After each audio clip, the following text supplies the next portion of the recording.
A paz do Senhor? Amém. Vocês estão bem? Amém. Eu não sei se aqui, se eu sinto aqui é frio, se é nervoso. Muita gente que não é acostumada. Mas eu vou ser breve, tá, irmãos? Falaram que eu tenho aí 2 horas. Mas a mensagem é sobre essa pessoa aí. Essa pessoa chamada Jesus. Aleluia! Foi essa semana, né? Eu coloquei uma mensagem no grupo ali, bem assim: quem é Jesus? Vou fazer uma pergunta, vocês respondam para mim de maneira simples: quem é Jesus?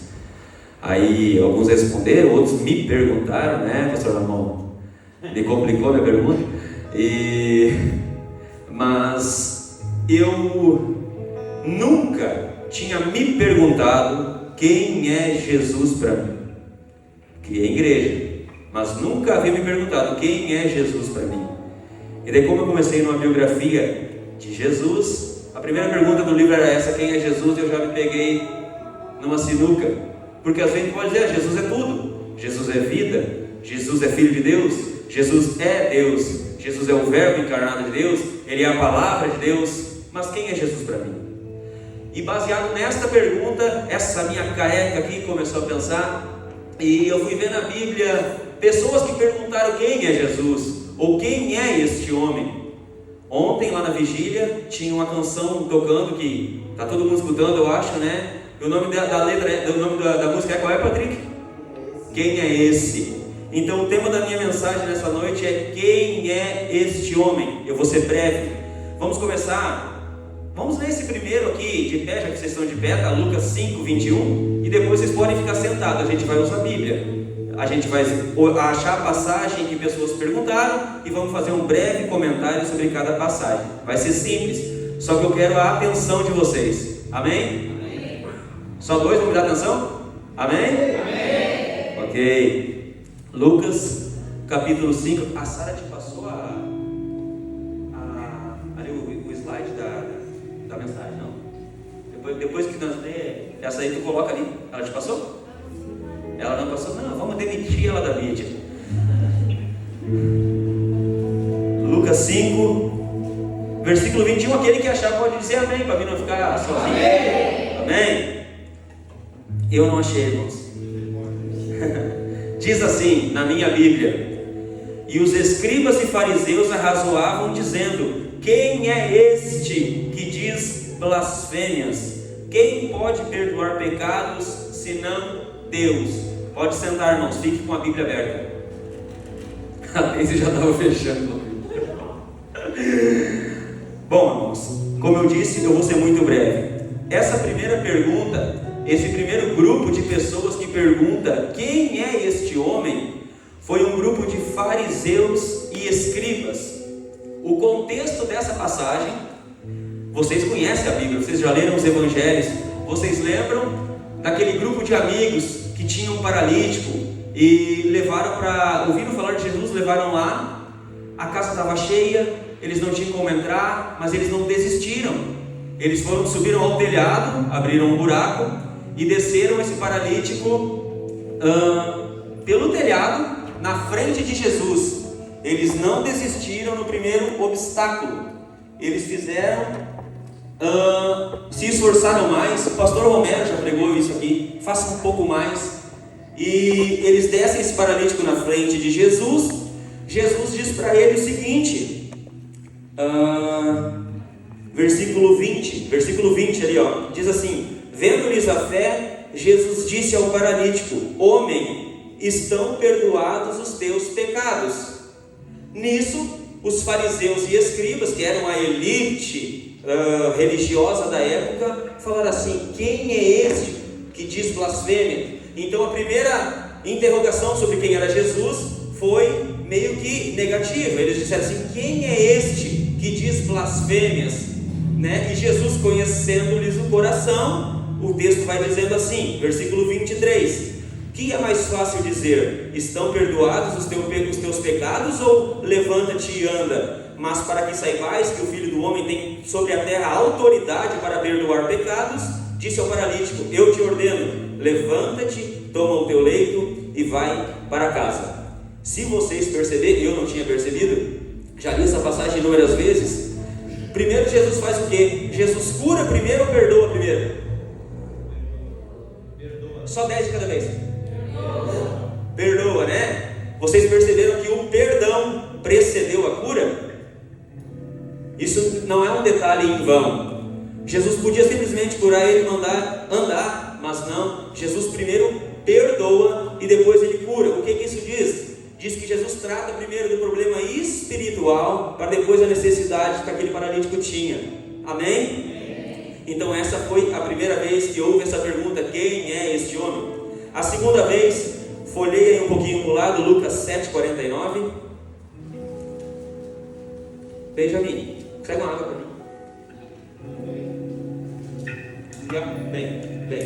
Bem, aqui. Lucas 7,49.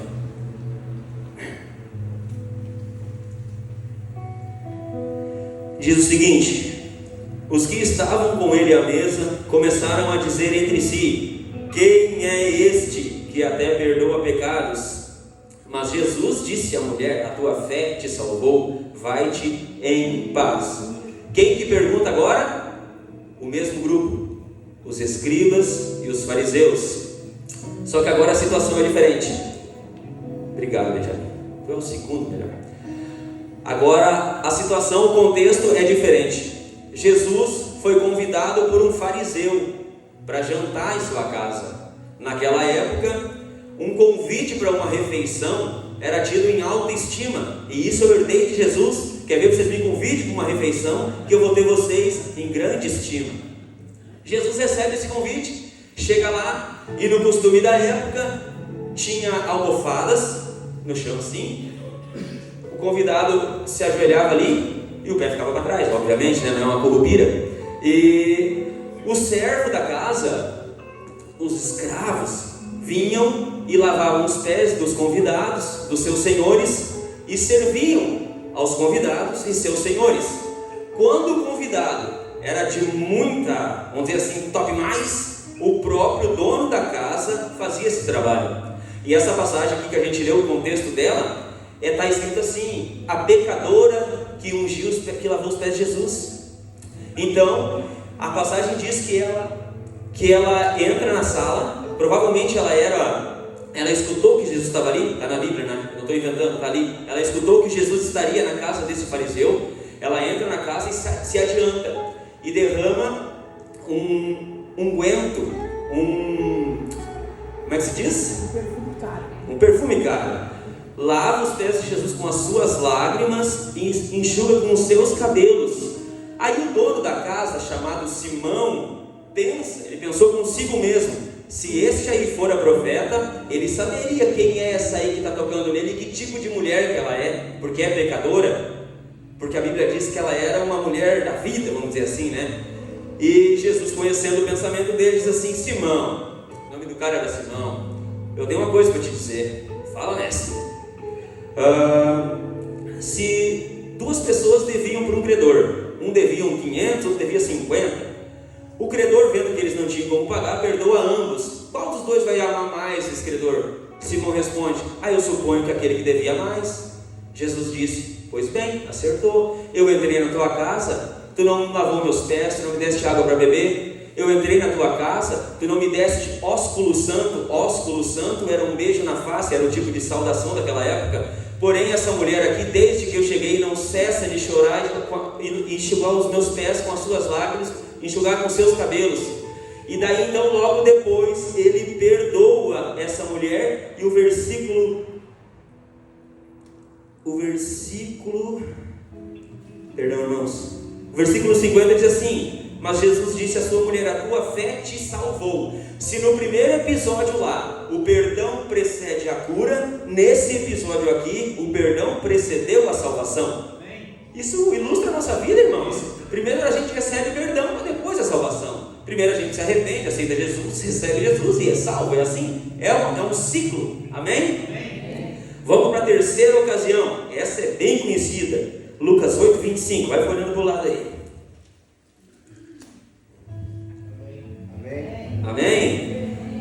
Então lhes disse: onde está a vossa fé? Eles, possuídos de temor e admiração, diziam uns aos outros: quem é este que até aos ventos e às ondas repreende e lhe obedecem? Essa passagem é muito conhecida, né, irmãos? Estão lá no mar, que na verdade não era mar, e veio uma tempestade muito grande. Jesus está dormindo, os discípulos chegam lá: mestre, não te importa que pereçamos? Jesus levanta, repreende a tempestade, tudo se acalma, mas primeiro Jesus fala ao coração deles: vocês não têm fé? Né? E onde está a vossa fé? Repreende a tempestade e diz que tudo se acalma. Aí os discípulos, os discípulos que andavam com Jesus já perguntam assim: quem é este? Essa pergunta ela ecoa nos evangelhos inteiros. E quem é este que até os ventos e o mar lhe obedecem? Aí eu me peguei pensando, até escrevi ali: a natureza obedece Jesus. Os elementos da natureza obedecem Jesus. E nós, seres racionais, às vezes não obedecemos Jesus. É ou não é verdade? Quem está mais inteligente, nós ou a natureza? A natureza. Nós não podemos perder para ela, irmãos. Nós temos que obedecer. Vamos para o quarto. Lucas 9:9.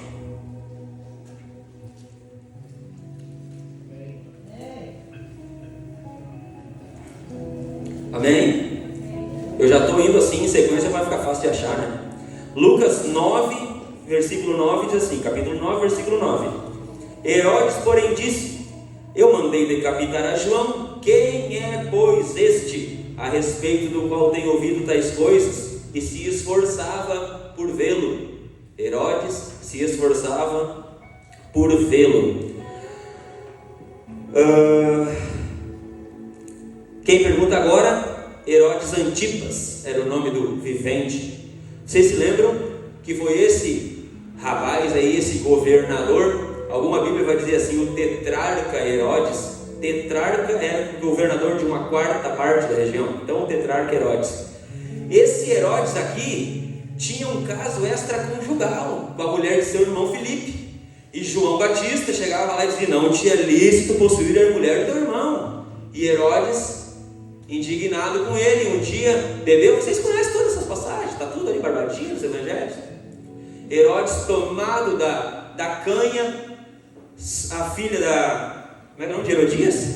A filha de Herodias chega lá dançando. Herodes viu o requebrado dela e fez uma promessa para ela: pede-me até a metade do teu reino e te dou. A mãe dela aconselhou: não pede a cabeça de João Batista numa bandeja de ouro, ou de prata, não lembro agora.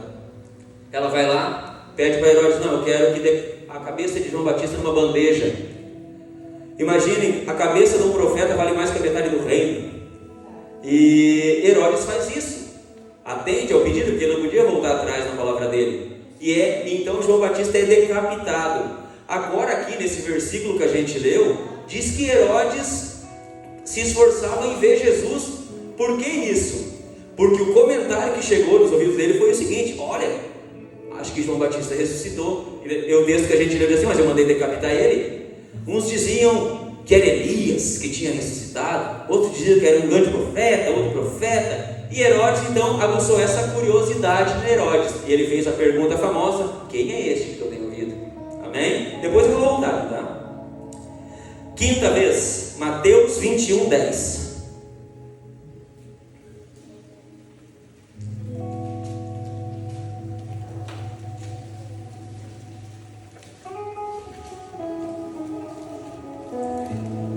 Mateus capítulo 21, versículo 10.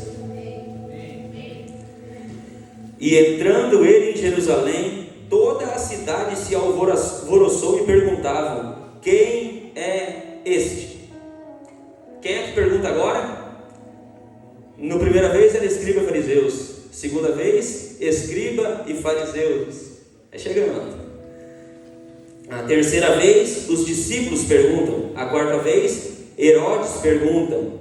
E agora nessa quinta vez, então, a multidão em Jerusalém pergunta. O contexto é simples. Jesus, a Bíblia diz assim, a entrada triunfal de Jesus, né? Vocês lembram que ele manda 2 discípulos dele ir numa aldeia próxima, ia achar um jumentinho para trazer, ele ia montar. E ele entra na cidade e toda a multidão toda jogava ramos de oliveira e ramos de flores na frente dele e gritavam: Hosana ao rei, bendito é o que vem em nome do Senhor. Só que aqui nessa parte, irmãos, eu não sei se vocês já pararam para estudar, que essa mesma multidão que gritava bendito é o que vem em nome do Senhor, momentos depois gritava: crucifica ele. Vocês perceberam isso, o desvio de foco? Quando Jesus entra, ele foi aclamado como um rei. Quem é este? E daí todo mundo dizia: Hosana, bendito é o que vem em nome do Senhor. Momentos depois, essa mesma multidão mandou crucificar Jesus. Será que às vezes a gente não muda de pensamento, de opinião? Será que a gente sabe exatamente quem é esse Jesus? Ele continua sendo o rei? Ou será que de repente às vezes a gente muda de opinião? A gente tem que cuidar disso aí. Sexta, Mateus 27, 22. Minha letra é muito feia.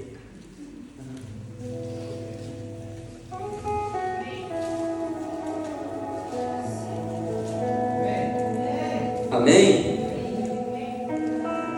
Agora muda a pergunta. Até aqui a pergunta é: quem é este? Quem é este? Agora aqui Pilatos diz o seguinte no versículo 22: que farei então de Jesus chamado Cristo? Eles responderam: seja crucificado. Responderam todos. Irmãos, nas 5 primeiras textos que eu passei, a pergunta dizia a respeito à identidade de Jesus. A dúvida era sobre a identidade dele. Quem é este? Quem é este? Agora aqui Pilatos faz uma pergunta diferente. Diz assim: o que farei com este? O que farei com Jesus?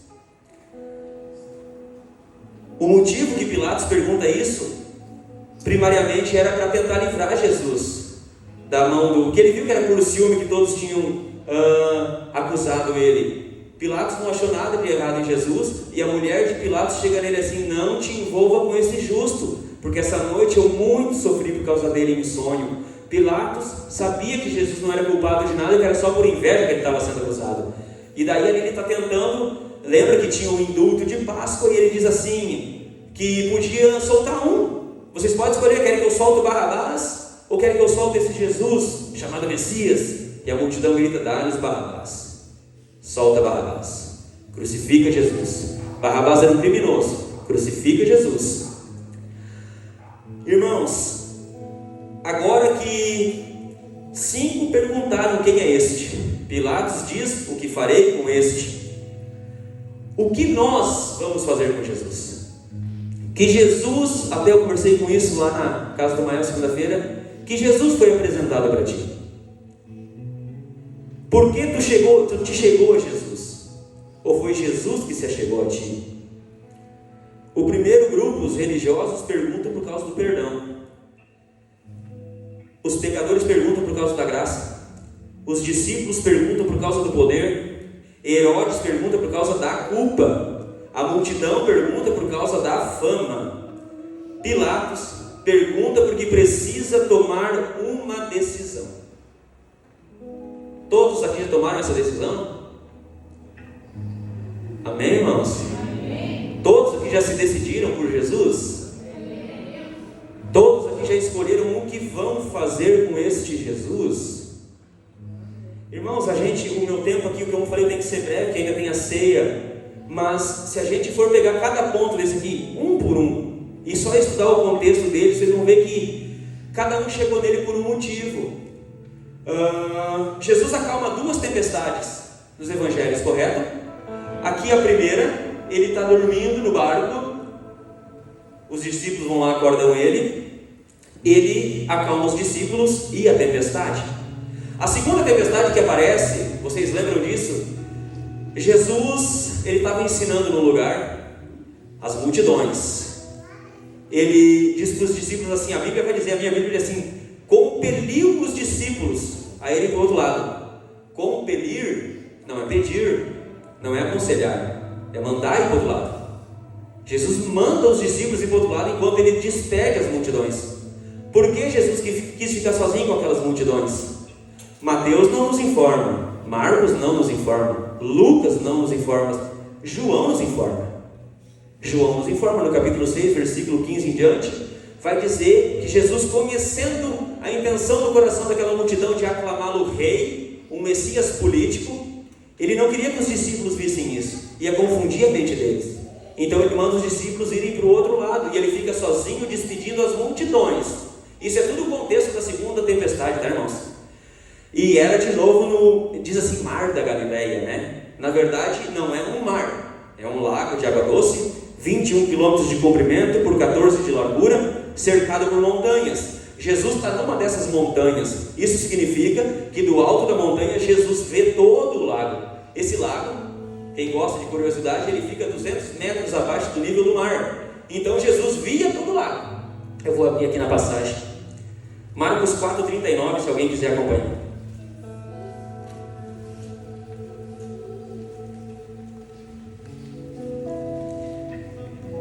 Essa é a primeira tempestade, tá? Marcos 4,39.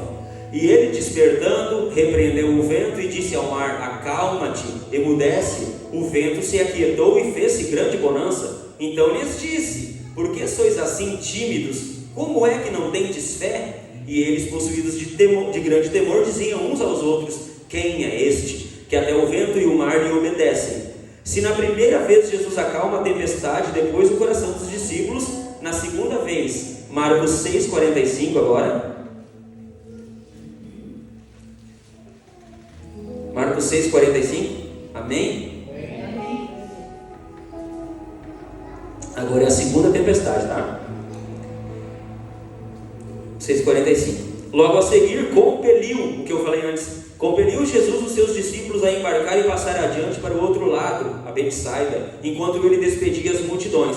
E tendo-os despedido, subiu ao monte para orar. Ao cair da tarde, estava o barco no meio do mar, e ele sozinho em terra. Versículo 48. E vendo-os em dificuldade a remar, porque o vento lhes era contrário, por volta da quarta vigília da noite veio ter com eles, andando por sobre o mar, e queria tomar-lhes a dianteira. Irmãos, não deixe passar despercebidos os detalhes do texto. O versículo 48 diz assim: e vendo-os em dificuldades a remar, porque o vento era contrário. Logo na sequência diz que por volta da quarta vigília da noite ele veio ter com eles. O que isso significa? A quarta vigília da noite, a noite é dividida em 4 partes, né? Das 18, vou falar do meu jeito, né? Das 6 às 9 da noite, primeira vigília. Das 9 à meia-noite, segunda vigília. Da meia-noite às 3 da manhã, terceira vigília. E das 3 da manhã às 6 da manhã, quarta vigília. Então Jesus vem na quarta vigília, ou seja, entre 3 e 6 da manhã. A pergunta que o texto faz a gente fazer: se ele viu antes que ele estava sofrendo, se Jesus viu antes que ele estava na tempestade, por que ele não desceu antes? Alguém sabe responder? Ninguém pode responder. Seguinte, Jesus não trabalha de acordo com o nosso horário. Jesus não vem quando a gente quer que ele venha. A Bíblia, o texto diz que ele veio, e isso merece glória a Deus. O fato é que Jesus vem. Ele vem, mas não vem de acordo com como a gente quer. Ele não vem no nosso horário. E olha o detalhe. Aleluia. Olha o detalhe. Essa eu aprendi essa semana. A Bíblia diz que Jesus anda por sobre a tempestade. Jesus anda sobre o mar. O que estava amedrontando os discípulos na passagem? Não era a tempestade? Não era o mar agitado? Era. E Jesus vem andando sobre o mar, andando sobre a tempestade. Significa que aquilo que nos amedronta, aquilo que nos ameaça, o nosso Jesus caminha por cima daquilo ali. Aleluia! Não tem dificuldade para quem está com Jesus. Ele é maior. A gente pode ser fraco, mas Deus é maior. Aleluia! Glória a Deus. Ainda para encerrar, irmãos, o texto paralelo que eu disse que nenhum dos evangelhos respondia uma pergunta, mas João respondia. João capítulo 6, para encerrar. Aleluia.